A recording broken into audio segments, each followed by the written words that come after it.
What is up, plant people? It's time once more for the Planthropology Podcast, the show where we dive into the lives and careers of some very cool plant people to figure out why they do what they do and what keeps them coming back for more. I'm Vikram Baliga, your host and your humble guide in this journey through the sciences, and as always, my dearest friends, I am so excited to be with you today. Y'all, I have another wonderful plant person and podcaster on the show for you today. My buddy Destin Noak, better known across the internet as the Texas Garden Guy, has become something of a plant, I'm going to call him an influencer. I do it a couple times during the episode and definitely offend him for it. But a plant staple in the garden education world in the state of Texas and across the internet. He puts out great content about his home garden, his greenhouse, and all kinds of other things. Destin and I have gotten to be friends over the past couple of years. I have been on his garden party show quite a bit, several times, and we've gotten to hang out some. And he is just a down-to-earth, nice, genuine, super cool dude. He has so much experience in the plant world, in building greenhouses and home gardening and dealing with issues in the garden like poor soils and things like that. And he's mostly self-taught. He is one of the people I get to talk to who's come at gardening just because he loves it, not because he has training in it or anything else. He has learned about growing things himself, and I think that's just the coolest thing. So after probably a year of trying to find a good time to have Destin on the show, we finally got it done, and I'm so excited that you get to hear from him now. We talk about, and you'll hear it a couple of times this episode, that if you're listening to this when it drops or soon after, you could actually come to Wichita Falls, Texas, and meet both Destin and I at Smith's Garden Town at Plantapalooza 2025. More on that later. But for now, let's jump into it. So grab your trowel and your bag of potting soil, give it a good slap, and get ready for episode 119 of the Planthropology Podcast with my good buddy, Destin Noak, the Texas Garden Guy.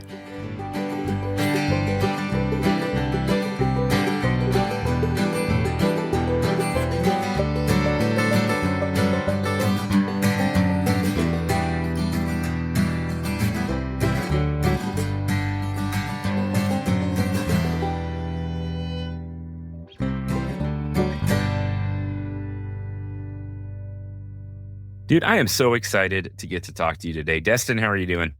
I'm doing great, dude. It is my Friday. I'm in a very good mood. I get to go to a nursery tomorrow. So it's my kind of day. I'm happy about this. That's excellent. Well, thanks for coming on. We've been podcasting together sort of for a while on your show, the Texas Garden Guy, and finally had the opportunity to get you on here. And I'm super excited to talk to you. Yeah, man. I was getting jealous because you asked everybody else and I was like, am I doing something wrong? I was like, why doesn't anyone ever ask me on their podcast? And you're like, no, I just haven't gotten around. I was like, you're fine. I was just messing with you. But I did notice that. I was like, am I a bad host? Do I not get invited on other people's podcasts? No, honestly, that's such a weird thing because I think I did it. I podcasted for 2 years before I started to get on other shows, even interviewing other podcasters. And I started to think the same thing. Am I bad at this? What? I promise you're not. You do a great job. But before we get too far down that road, why don't you introduce yourself a little bit? Where are you from? What do you do? How'd you get to where you are today? Yeah. So my name is Destin Noak. I go by Texas Garden Guy on pretty much all the social medias. I think I even have a Pinterest account that I don't really check. But I'm just south of Houston, Texas in Brazoria County. I've been doing a lot of backyard gardening since I got out of the Air Force back in 2011. When we lived in an apartment, I had a balcony garden and we live in a subdivision like a lot of people in the little starter house with a tiny backyard. And so during COVID, I got the wild hair to start recording myself. And so that's when Texas Garden Guy was born. I have about 50 fig trees in a 16th of an acre with a bunch of desert roses. I'm a plant hoarder is what I am. I'm a certified plant hoarder, and we do our podcast, not the Texas Garden Guy Show. That's my old one. The garden party, that's how I met Vikram. We had him on and we were pretty good buddies ever since. I have a lot of people like you that are way more qualified to talk about plants on my podcast than I am. So I enjoy having you as a friend now. We've met once now and we'll meet again soon, actually. Yeah, absolutely.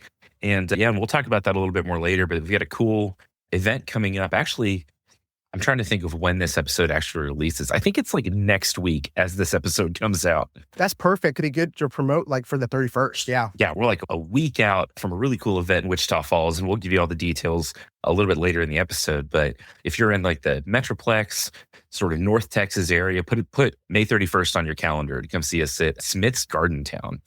Yeah. And that'll be a lot of fun. But Palooza. Plant a palooza. Plant a Palooza. Did you come up with that name or was that Felicia? I don't remember. I think maybe I did. I'm one of those. I'm a dad without kids. Like that's what I am. I sing songs about what I'm doing, and I make up names for. Like I am a dad without children, is what it is. I'm just a That's so full-blown funny. dad. Yeah. So I don't know. Me or Felicia came up with. I forget. That's awesome. Well, so did you like grow up gardening? Because you're talking about you've gotten into it the past several years. But was that a thing when you were a kid, or is that sort of newer later in life? So probably like you, I spent a lot of time outside. Nowadays with kids the way they are with the video games, and I mean we had video games back in the day, but I feel like we were restricted a lot, like on how much Oh, we yeah. could play them. Like because I remember during school when school was out, we'd literally get woken up at 7:30 in the morning when the sun is coming up, kicked out of the house, locked the doors, and like it'd be like what do they call it, solitary, where they slide the plates through the doors and on the front porch. Oh, you're only coming inside if there's a number two. Because my dad worked shift work. My dad worked a Oh, lot of like nights and day shift and stuff. And so he'd be sleeping during the day and then have to work all night. But my grandma was a big influence. And my dad's mother, she grew up in Florida in like the Pensacola area. And anybody who knows like nursery industry knows like that's a big like plant nursery area. And so she grew up working in the nurseries. And my other side of my dad's family was they're a bunch of German and Czech folks, and they garden and grew a lot of their own food. They grew up as subsistence farmers on like cotton plantations, just like that, like picking cotton, picking okra, it's like that. So we grew up growing a lot of stuff in the backyard, trying to be as self-sufficient because we were just broke. yeah. So growing up, my grandpa gardened, my dad gardened, but like I didn't want anything to do with it. Like when we're kids, we don't want anything to do with what our parents think are cool. Right. It wasn't until I got out of the Air Force and came back, I had no idea what I wanted to do with my life. I had no idea where I wanted to go, what I wanted to do. And my dad just says, I need to till up the backyard. He goes, here's the tiller. Just go till. Just take your mind off everything. Relax. You got some time to kill. And so when I started tilling, started working in the garden, my mind kind of just went to like that white noise in the TV. Like back in the day, for younger people, back in the day, at like 2 a.m., the TV would just go fuzz. Like there Yeah. would be no 24-hour stuff. Like there'd just be fuzz and just be white noise. And I'd fall asleep every night to white noise. And that's what happens when I'm in the garden sometimes. It's just, I get the white noise and everything else kind of shuts off. You know? Yeah. And that's what happened. It kind of gave me that relaxation, that therapy that I didn't know I needed. And so that's how I kind of got into it, how I got hooked. That's awesome, man. And yeah, I mean, just the spending time outside gardening is so good for just your mental and physical health, right? Like Yeah. being out in the sun, being active, like it's so good for you. And you're right. Like my son is definitely into video games. Bradley's definitely into video games, but we've been talking about it. He's really excited this year about growing some tomatoes. Like what's funny is he doesn't like at the moment even like tomatoes. Like he's not into it. But I do think like once he's like, oh, I grew this, like we got to eat it. Like we got to try it. And there's like a lot of science behind that too. They've done tons of studies that kids and adults, like when you grow your own food, it like means more Right. and people are more likely to eat it. Absolutely. Like if you like pizza, what you could do is you could say, hey, I'm going to grow all my toppings for my pizza this year. Say, I'm going to grow the tomatoes and mix in tomato sauce. I'm going to grow the basil. I'm going to grow some oregano. I'm going to make my own Italian seasoning. You could like literally talk a kid into making it all of its, growing his own pizza toppings. If you want to get wild, you can teach them how to make wheat. But I think that's kind of a little hard to do. Impossible, but I mean, it's a little tough. But you could really talk your kid into growing what they actually like to eat and get them interested in what they want to grow. So it's definitely a cool idea to get your kids involved as early as possible, I think. Yeah, absolutely. Well, and so kind of go into that. You mentioned like growing things you like. And that's one of the best pieces of advice I think we can give people like in the garden is it's kind of weird. It's like people have this idea of like what a garden should, like a home garden should look like. And they're like, I need to grow tomatoes, I need to grow peppers and whatever it is. But then a lot of people end up growing things that are honestly kind of difficult to start out with. And they end up growing things they don't want to eat. And then they get discouraged. And so like, I think one of the best things you can do is like pick 3 things you like and just go for it. Yep. Absolutely. That's always my recommendation when people ask me, hey, how do I get started gardening? I tell them, well, what do you like to eat? Pick one of those. That's the other thing. People will go out and get 50 tomato plants their first year. and they get overwhelmed. But like, if it wasn't for like my wife, I wouldn't even grow squash. Cause like I like squash and zucchini, but it's not my favorite. But like Right. she loves it. So I definitely grow quite a few plants of it. So like, but if it was just me, I'd probably just grow desert roses, plumerias, peppers, and tomatoes and figs. Right. But Figs are a good one.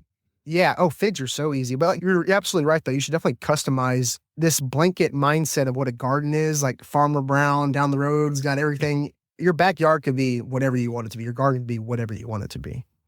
I think it's really important. So as you got started, you mentioned that you were growing things on your patio, which you can do in an apartment. You can do in a dorm room. Like you can grow stuff anywhere you are.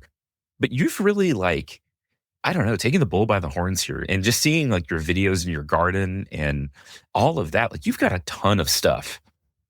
Too much stuff. Yeah, my dad was over here this past weekend, and anytime my dad goes over, my dad's got 100 acres. And so Wow. anytime he comes over, he's got like a couple acre lot reserved for like a pecan orchard. And so we mix in some figs as a pomegranate. So he's obsessed with pomegranates now too. But every time he comes over, I load him up. I got my loquat was getting too big for the pot. And so I was like, hey, you want a loquat? And he's like, yeah. So he loaded up my loquat. But he was telling me walking around, and he was like, dude, he goes, if you ever move, this is going to be bad. Like, this is going to, yeah, I feel, it's like, I don't know which, he goes, it's a lot. And he's like, it doesn't look bad, but like, I just don't know how you're going to move all this stuff. And it can be overwhelming for sure. But like when you're living in an apartment, you'd be surprised how much you can grow in containers on a balcony. As long as you have enough sunlight and as long as you can get irrigation. I was telling our friend Kelsey, who's in Austin, she has a balcony garden. And what we used to do is we unscrewed the faucet, like diffuser, and we put a quick connect adapter with those shrinking hoses. And so we literally quick connect the water hose to the kitchen sink and then run it out the balcony and water the garden like that. And then when we're done, just disconnect it. So there's a lot of ways to find that you can do things on the balcony. It's super simple. And honestly, container gardening is easier than in-ground gardening, like 100%. Oh, yeah. Well, and you can control it more, right? Like you can make the soil whatever you need it to be. You can control for weeds pretty well. There's always going to be weeds. Like I think so let me get your take on this a little bit, because I think what people end up wanting is like a low maintenance garden. And I try to tell people that's not a real thing. Like there's lower maintenance, there's things you can do to make it easier, but there's never like you have to work in it. How do you keep in your garden? Because you have a lot of plants, and I know it's something you love, but how do you keep from getting overwhelmed by it? Like, how do you keep doing the things, like even on days when you get home and you're just like, well, there are definitely days where I'm overwhelmed. This spring got me really overwhelmed when I opened up my greenhouse, and I got a 20 by 12 greenhouse. It's 8 foot tall. I had citrus touching the roof. I couldn't walk in my greenhouse. So there were certain things that died because my hose couldn't reach all the way back there to water them over the winter. But just unloading the greenhouse and because I have to empty out the greenhouse to put stuff back in. Like I have to get everything out to organize it. And I'm super OCD. Like even when my wife helps me water the garden, I have a certain way that I pull the hose out to go to this side. And like, I had to learn, like, let her do it however she wants to do it. She's trying to help. So like, I'm just OCD, but I enjoy the monotony of pulling weeds. I enjoy monotonous tasks. Like at work, sometimes building spreadsheets, I don't mind it.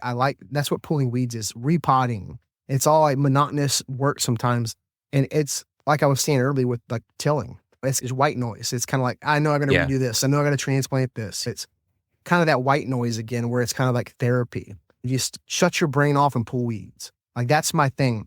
And as far as like maintenance free, like you said, there's nothing that is like maintenance free, but hydroponics are pretty low maintenance. They're about as low maintenance as you can get. That lettuce grow farm stand that I got, that tower that's got like the pump in the bottom, that's about as low maintenance as you can possibly get. I mean, you got to clean it once every like 6 months when you swap it out. I mean, add some nutrients every once in a while, but like other than that, it's pretty low maintenance. But like you were saying, ants and weeds are two constants. Ants, you're never going to get rid of all the weeds. You're never going to get rid of all the ants. It's just not going to happen. No.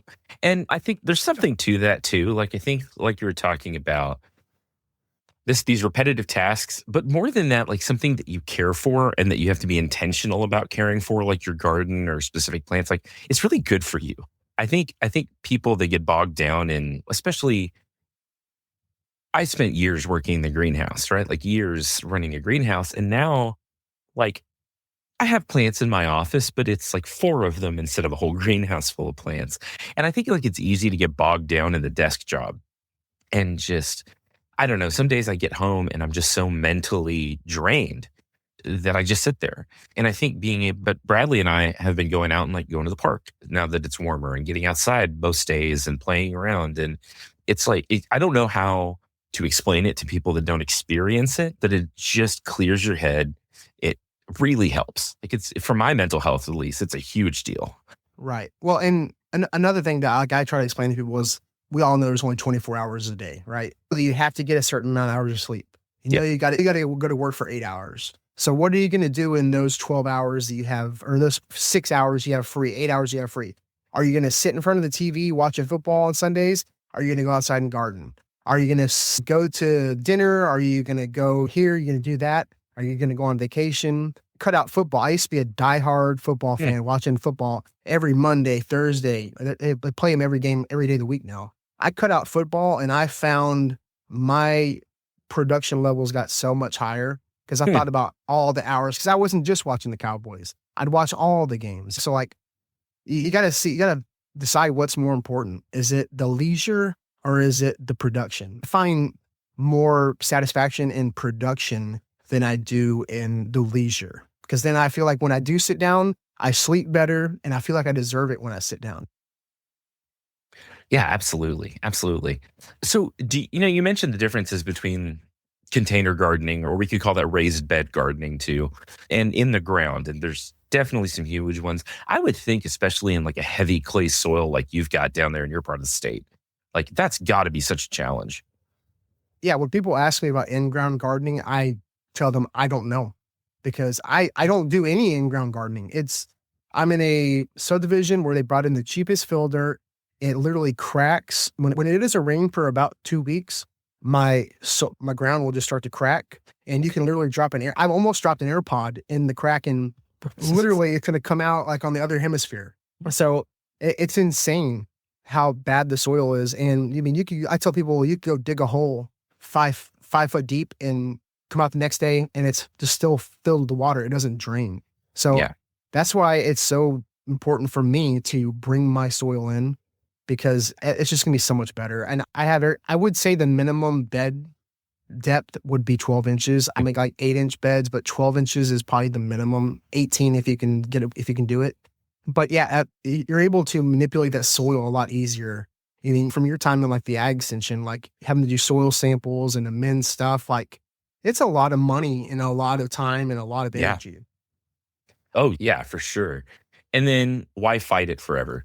And raised beds are such a great opportunity and not just like a heavy clay soil, but maybe you're in a more urban environment and you don't have a lot of empty yard space, but you have a patio. I know we put in some raised beds one time at a local high school, and they had this sort of like interior courtyard kind of thing. So it was ringed by the school, and there's a courtyard in the middle. And there was a couple of trees and some in-ground beds, but they were like the size of my desk. Like it wasn't much, right?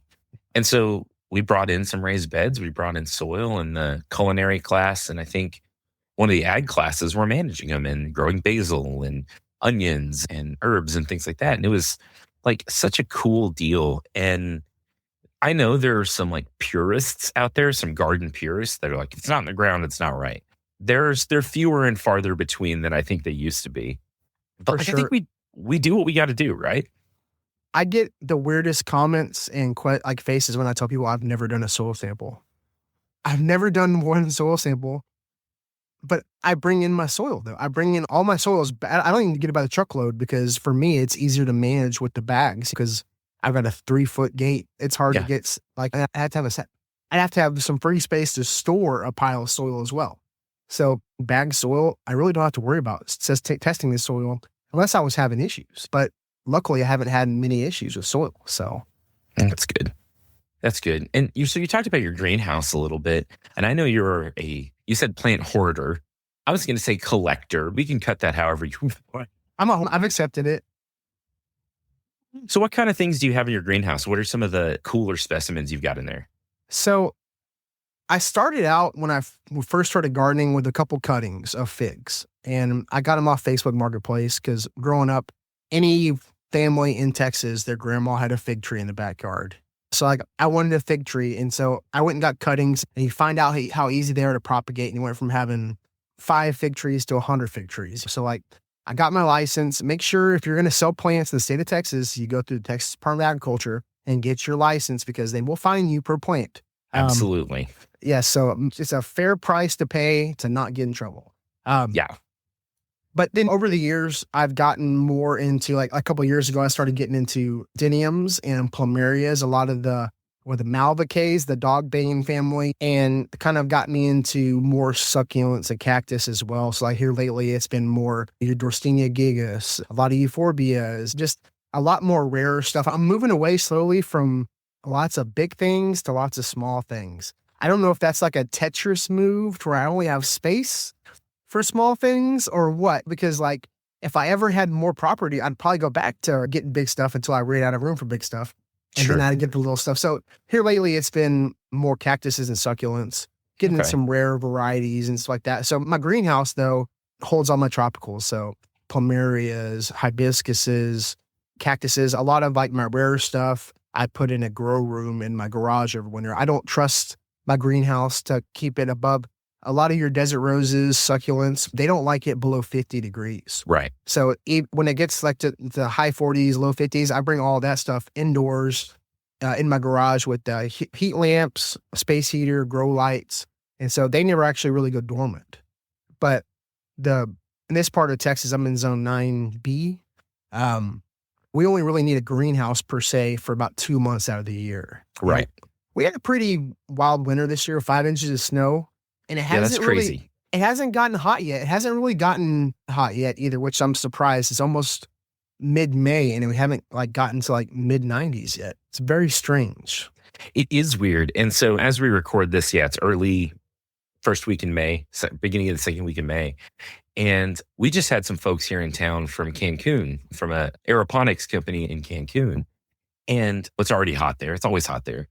But they were like freezing. And it's funny because like we actually got rain. And if you know anything about Lubbock, Texas, like that's a rare event. Yeah. So these folks come in and they land and it's raining and 52 degrees at the beginning of May. And they were like, what is going on?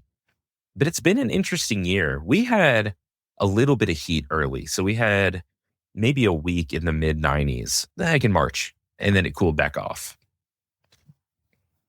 Yeah, it's been pretty mild. I looked, because I recycle posts sometimes, recycle videos. I'll go back like the year before, like what was I doing? And I noticed how much bigger my tomatoes were already. And I think it's strictly because it was so much warmer already. I feel like it got really warm early last year and it stayed hot. It stayed really hot. And that's one thing like for beginner gardeners is every year is different. If you think you've got it figured out, wait till next season, wait till next spring, because it's so crazy. Texas weather. I mean, it's weather in general. It's nuts. Yeah, it's nuts. That's interesting. So do you pull all of your plants out of the greenhouse during the summer? Well, I take my plastic off. So because I live on the coast here in Houston, I don't have a conventional greenhouse. I've got a Shelter Logic 12 by 20, basically a hoop house. And so the plastic comes off. Because we start in August, September, we start getting tropical storms, hurricanes, and anybody around this area who's got a hoop house or a greenhouse, they know what it's like. We had 110 mile an hour winds last year. So I pulled the plastic off and I've been able to recycle that plastic for like 3 years now. This is the 3rd year. So I help us preserve the plastic because the UV rays destroy plastic panels for plastic for greenhouses. And then I take the plastic off and I put a shade cloth, a 50% shade cloth on top of the greenhouse. And so stuff like tomatoes that usually get baked by mid-June, July, that heat, I get about an extra month or so of growth being protected from the shade cloth. And Farmer Froberg is the first person that showed me about that. He built a hoop house and grew a whole crop of red snapper tomatoes under a shade cloth, and he got a big production out. So it helps a lot of my plants. Like citrus will get some sunburn on their leaves. And, so I keep all my citrus in the greenhouse year round. They stay in big containers, but they don't really move. They stay in there. Okay, gotcha. Yeah. Well, yeah, because that would be a nightmare to have to pull in and out. Yeah, man. And the reason why I grow stuff in containers is because, well, number one, my soil is terrible. Number two, when we first moved into our house, and this is another tip for early beginner gardeners, when you move into your house, before you dig or plant anything, call 811. Call 811. And that's Texas at least. It's 811, I think. Yeah. Call 811 because they'll come out and map out your yard and tell you where the utility lines are, where the fiber is, where the gas line, where the water lines are. And when they did that in my house, it looked like, I always describe it as, you were in the 90s, the screensaver that had all the different colored pipes, you know? Yeah. That's what my backyard looked like pretty much 5 feet from the fences all the way around. So like, I was like, well, I'm not putting anything in the ground, but also I don't plan on being here forever. I want to stuff with me when I go. And so keeping stuff in pots, next 5 years or so when I move out, I'll be able to take it with me. Yeah, that's awesome. But I also like to show people that you can grow a lot of stuff in containers and get away with it. Citrus trees can live in containers indefinitely. 100%. I'm jealous that you can grow citrus so well down there. It's too cold here. We can do it in a greenhouse. And my mom actually has some couple of Meyer lemons and a key lime and a few other things. Oh, she did. So my stepdad had built we had an old shed, or they have an old shed out in their backyard that he kind of converted to a greenhouse. And everything was staying real warm. But over the winter, they check it once a week, once every other week, just to water it. They don't need a whole lot in the winter. Right. But I don't know if it was one fox or a pair of foxes had gotten in to the greenhouse, but couldn't get back out. And they were in there for like a week and just like wreaked havoc on all of her plants because they were just stuck and so she lost some stuff. But so you can do like a citrus appear in a container if you're real careful. Yeah. But no, I'm jealous of people that it's like, oh, it's fine. It's happy, whatever. Yeah, I did an experiment. So I had a Meyer lemon that someone had given me. I think it was ungrafted. I think it was just a limb that someone had propped and gave to me. But it never put out a lemon for me at all. And I had it in a rolling container, and I had a frost satsuma in one of those rolling containers too. Yeah. And I was like, okay, we're gonna get snow, we're gonna get a freeze. I'm just gonna leave this sucker out here and see what happens. And the frost satsuma held up. It held up. Wow. You know, the Meyer lemon did not, obviously, but the frost satsuma held up. And they say that the frost varieties are cold tolerant down to 10 degrees, which doesn't necessarily always mean 10 degrees in the container. Right. Sure. 10 degrees, like cold tolerance, they mean like mature roots in the ground. So I was surprised that it held up as well as it did. And it dropped all its leaves, but it came right back. The graft. It didn't add very little dieback. It was nuts. It's pretty impressive. That's super cool. It's super cool.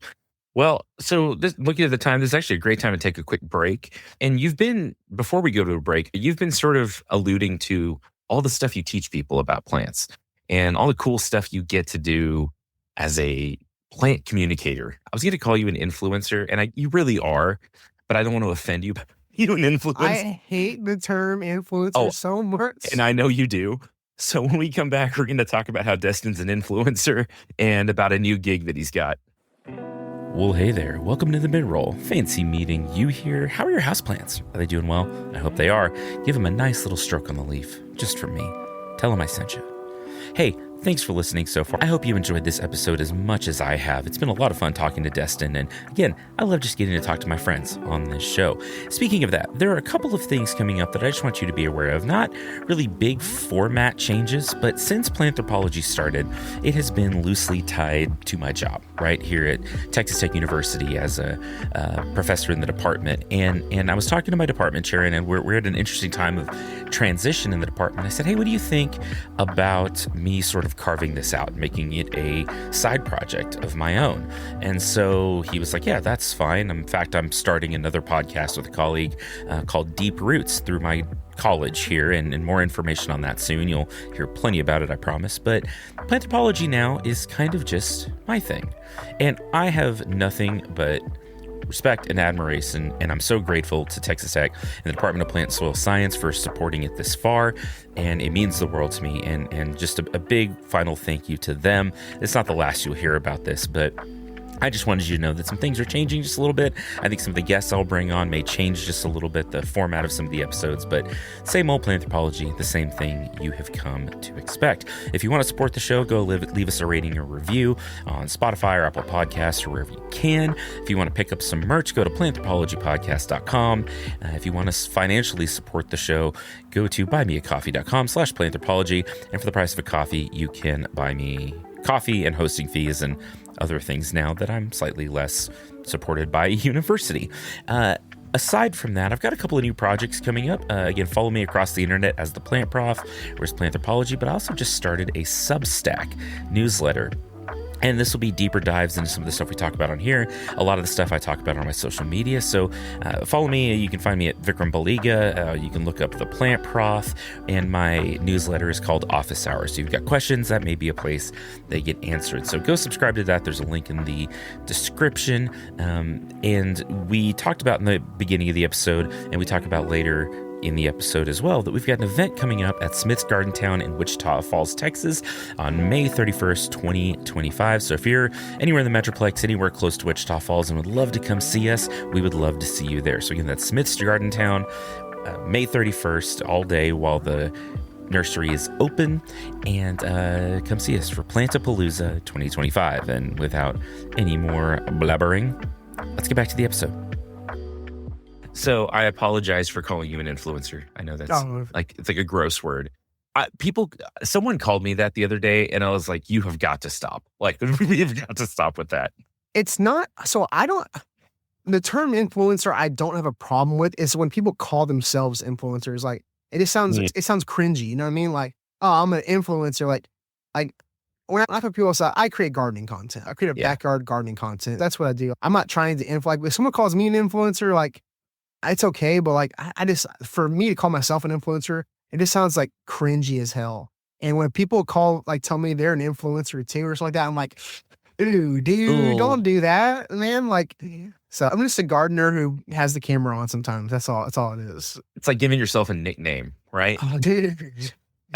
like Texas Garden Guy, I give myself that nickname. I'm the Plant Prof. I do it too. Like, we're all out here doing it. Whatever. I guess.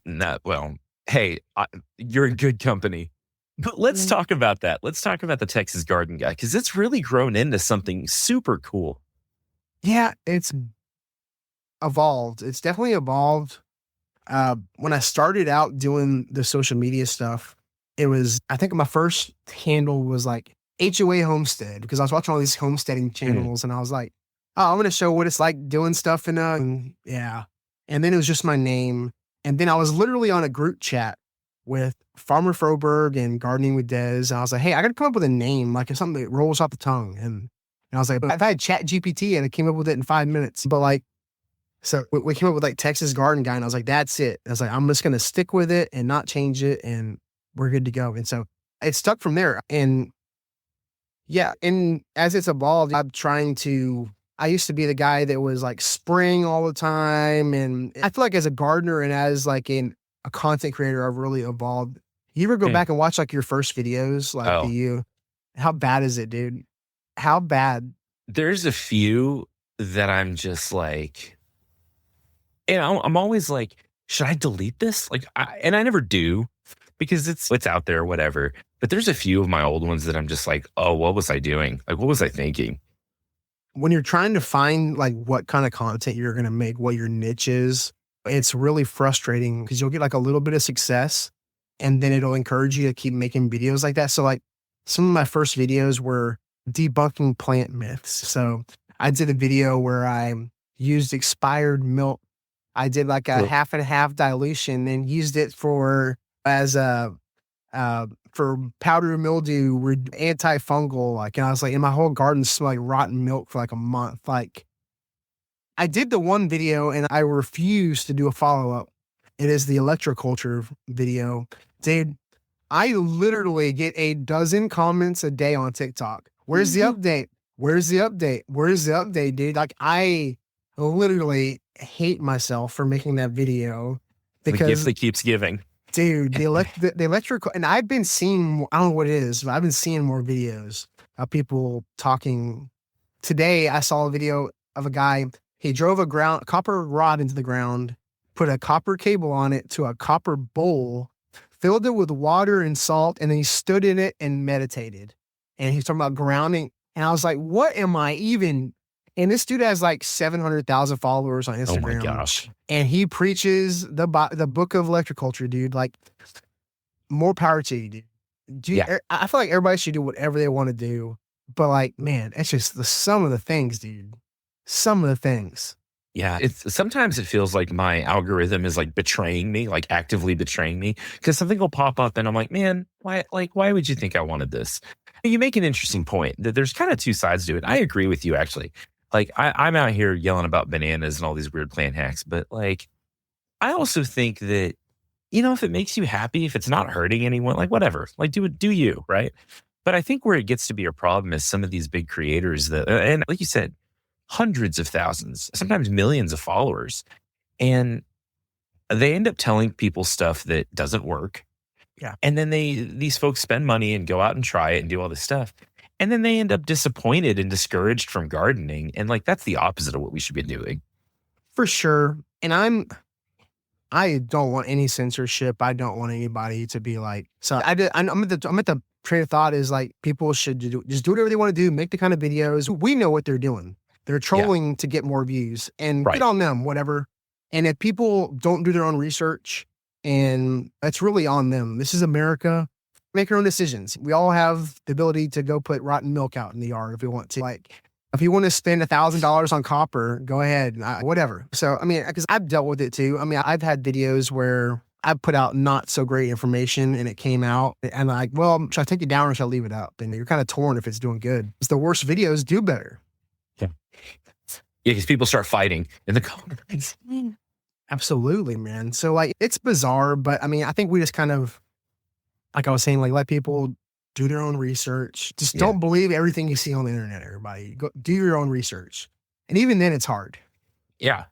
And it's interesting. I was talking with a couple of guests before you, and he's another garden creator, a garden guy, Muskoka up in Canada. Yeah. And he was talking about how a lot of times he would be like, oh, you can look that up. But then there is something about, and I think one of the good things that we do as garden creators is we can put things in context, right? Because you Google something and it's like, there's 5 million results for something. For sure. And it's like, how do you know what's real? How do you know what works? And so I think we have a cool opportunity and a cool space to really teach people stuff and have fun doing it. Yeah. Well, I mean, and I feel like I try to be as responsible as I can with my responses and my content and do as much research as I can do. And I also we built this community now of the garden party community, like where we check each other. Like speaking of like Chat GPT earlier, like everybody was creating like the action figure version of themselves and stuff. Mm-hmm. And our buddy Jeremy over at Dirty Punk Gardening, like he hates AI, he hates Canva. He's an artist, man. And so like I sent him like my t-shirt design and I did it on Canva. And he was like, did you do this on Canva? And I was like, yeah. And he goes, I'll take it and I'll do it how, but like he did an action figure of himself with like Chat GPT. And like he had people coming out of the woodwork to criticize him. And that sweet guy, he's not used to getting negative feedback. Right. He's like, and because everything he does is so wholesome and nice. Like I was like, I went through his comments. I was like, there's like 2 bad comments, Jeremy. This isn't that bad. Like, go to one of my videos. Like, hey, man. Someone was like, what are you growing in your garden? Cake? Like, it's like go to my video, look at the comments. These are not that bad. I was like, people are so mean. Dude, but it's so funny, though. It's so funny because I will go and troll people's comments sometimes. Like, I mostly stay out of the comment section. I mostly stay out of my comment section. Yeah. Doesn't mean I'm going to stay out of everybody else's comment section. But like, it's how to take people's criticism. And when it comes to people teaching you stuff on the internet, you got to do your own research a lot of times. Like, because everything that works in my backyard might not work in your backyard. You know, what works in my backyard may not work in the person like literally a mile away. Just the soil type, the shade. It's so different everywhere. You got to do your own research. Yeah, every garden's unique for sure. And I think that's a really good message to send because context matters, right? Like context is everything. And so you could have a weird tree that has roots in the garden and you've got shade and it totally changes the whole thing, which again is a good opportunity to talk about that. Like when we're out in the garden doing something. It's like, oh, there's this tree is going to do this and this, or I put this here for this reason. Yeah. But kind of going back to, so the garden party is a lot of fun, by the way. And if you're out there and you haven't listened to it, you absolutely should. I'm on as much as I can be. You're very busy. And it's so much fun. It's live. Do you do Wednesday nights? Is it Wednesday nights? Every Wednesday at 7 p.m. Central Standard Time. Okay. And do you have, so I'm just asking like technical specific questions now. Is it through your Texas Garden Guy YouTube, or is it its own garden party now? So it's through the Texas Garden Guy YouTube channel. And then if you go on Spotify, Apple Podcasts, even on Facebook, we live stream on Facebook and YouTube every Wednesday at 7 p.m. You can watch it afterwards, obviously there, but you can download it on Spotify or Apple Podcasts. We're moving up in the rankings. I didn't know about ratings. So podcast ratings. So if you don't already, go rate Planthropology and give it a 5-star rating on Spotify, because it matters. And I did 1 week of asking people to go rate it, and we've gone up 31 spots. We're number 91 in the country right now. So that's pretty good. But the thing to know is, like, there's a lot of like commercially produced podcasts now. It's hard to build up the rankings because you have like celebrities and like the big corporations producing podcasts now. It's hard to compete with like professional audio. Oh, absolutely. And then you've got some of the big podcast networks that push them out through their channels, and they've got a production team. And my production team is this guy. It's just me. And I know yours is just you. And so to be in the top 100 is awesome, right? That's incredible. Yeah. And like something that's interesting about the garden podcast space is it covers so much ground. And you'll see some, like, I'm just going to call some out because they're amazing. Like In Defense of Plants is huge. It's a huge podcast. Crime Pays and Botany Doesn't is a huge podcast. And these are like top 1 or 2% shows. Yeah. But then the gap, I think sometimes people understand just on the numbers side. Like social media has thrown off a lot of our perceptions of things, I think. Because like on social media, if you get 100,000 views on a video, like that's pretty good. But there's people out there getting tens of millions on videos. And on a podcast, if you're getting like several hundred downloads, like you're doing pretty good. Right. No, for sure. I mean, and it's so hard to understand how popular someone is. Like, we bring in the people we want to talk to. I mean, that's number one. We bring people on like you, whether you have 100,000 followers or what, we bring people we want to talk to. And so like, I started going through like some of these charts, and like some of these people, like they have podcasts, but they don't necessarily have like a big following on Instagram, and you start going through it and it's like, wow, this is different. It's like, you can't always assume that, like, say if I have a big TikTok star come on the podcast and we only put the podcast out on Facebook, YouTube, Spotify, and then his audience doesn't always translate, you know? So like, it's hard to know who to bring on. So we are the garden party. We're here to party. We want to party with you. And we try to bring in people that people want to hear. Yeah. And so, with Phil, and Phil is my configliere. Phil's Figs is maybe the nicest human on the face of the earth. Absolutely. And then we had Des on, like you. Originally, Vikram was going to be the third member of the garden party. I was trying to steal him. I was like, dude. No, he was. I had a logo already. I had a logo designed already. It was going to be me, Phil, and Vikram. But I think at the time you had like 2 podcasts and an NPR show and a family and a class. And I think you just taken a new job to the new position. And so it was originally, I was like, dude, I'll pay you. I was like, what do I need you for? I could pay for an hour a week.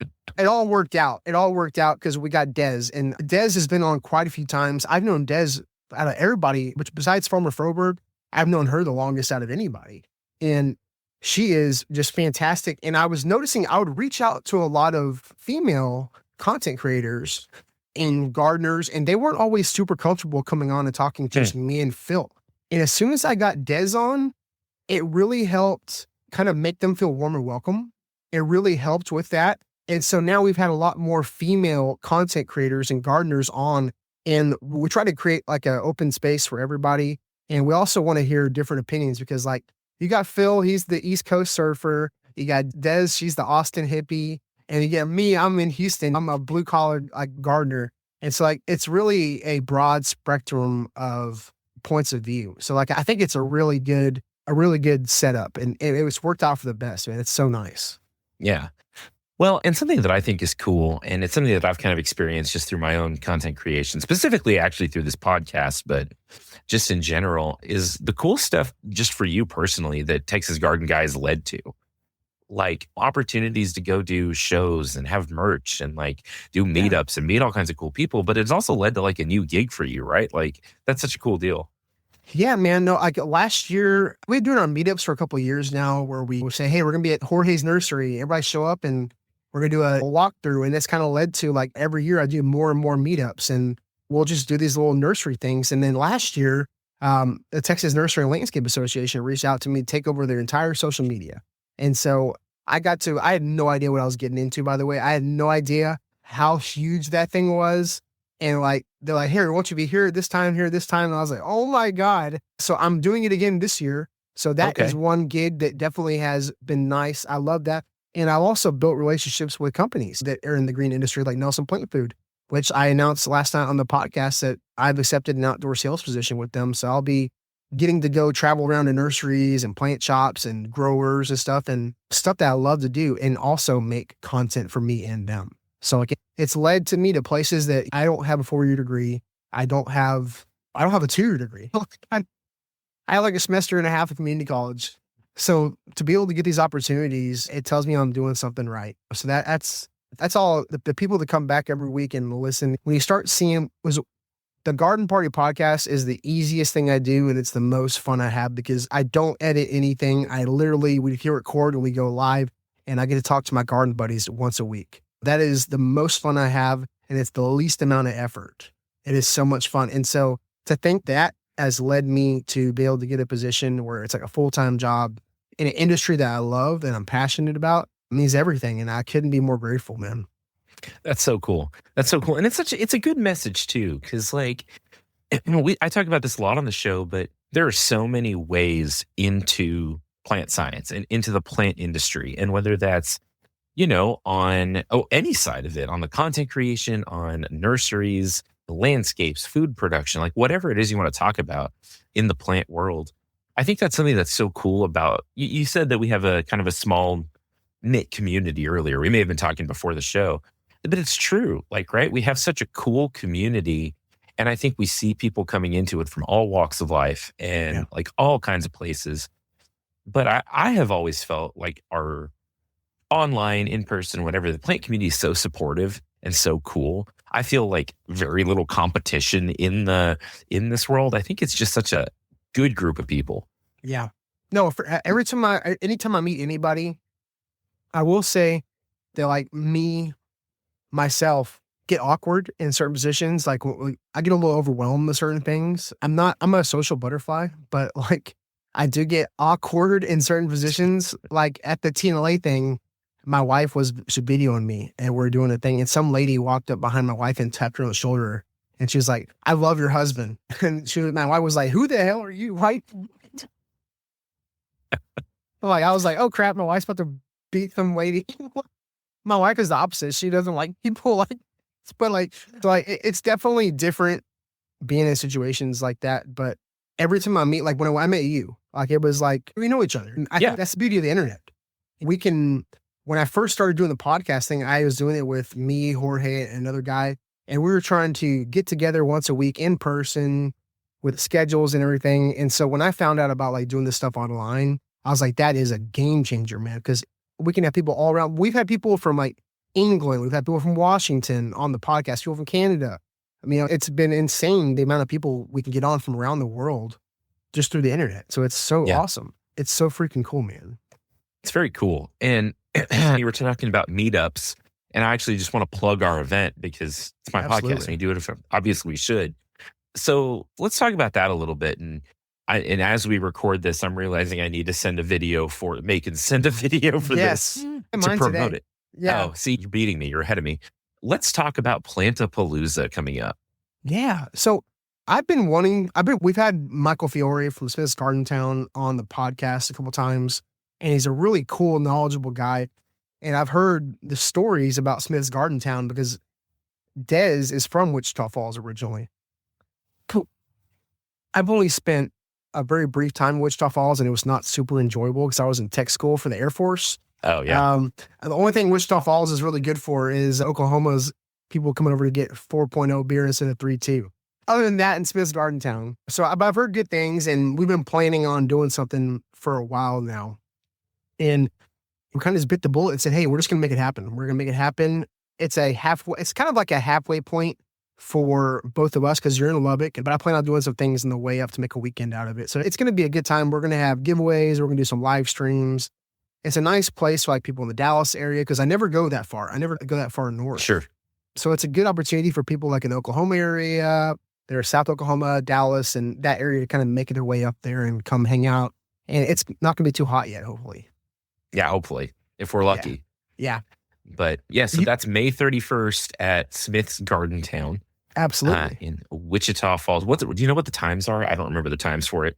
I think it's going to be like the duration of the time it's open. I think it's like 10 to maybe like 10 to 2 or something, but like we'll be there all day. So I mean, people show up, we'll be there. Cool.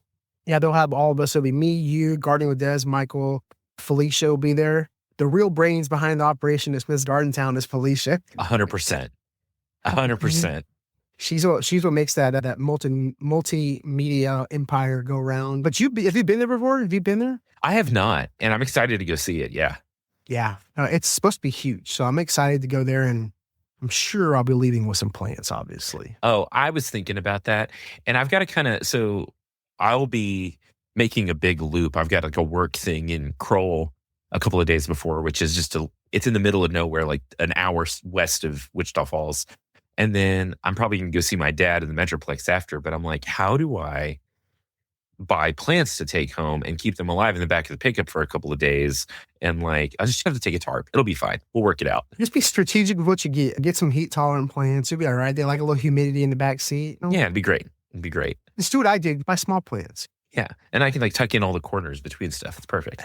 Absolutely. Yeah, no, I mean, it'll be exciting because we've met up at TNLA, but you were kind of busy with like your booth. It's like we had to hang out a little bit, but it'll be a nice opportunity for all of us to get together. We plan on doing like some kind of live stream. I want to do like a makeshift garden party. We'll see how we can go. I know my wife wants to go to the casino before we go. So she's going to spend all my plant money before we go to the meetup. So, well, there you go. Or maybe she'll win you a whole bunch more plant money. Or maybe she'll win me some plant money. We're going to go with that. That's true. Think positive. Absolutely. Man, I'm excited about it. I'm excited to hang out, and I just appreciate your time and you coming on and chatting. We waited too long to do this, but I'm glad we get to do it now. Oh, yeah. It was a lot of fun. Do it anytime, man. And you're always welcome. If you want to be a permanent member of the garden party, we'll make it happen. You may talk me into it someday. We'll see. But plug your stuff. Tell us where all we can find. Oh, wait. Don't do that yet. Okay. I forgot. I almost forgot. I have done this podcast for 6 years.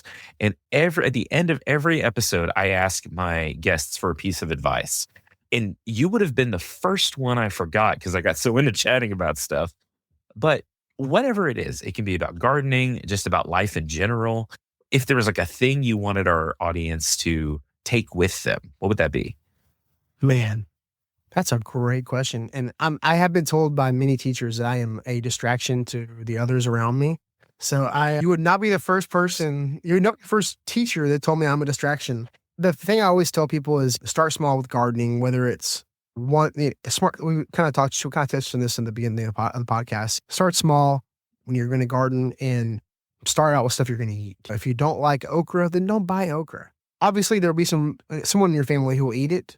But I think you've touched on this a couple of times in your podcast about growing stuff and it just going to waste. Like it's just a waste of food. It's food waste. It's a big deal. That and set up a compost pile. Set up some kind of compost for your food scraps like that. I have reduced so much stuff that I throw out, including like cardboard and like paper. Like we shred a lot of cardboard and paper. It's my compost. We've reduced so much we throw away by composting a lot of stuff. So don't buy so much and try to compost stuff. So cool.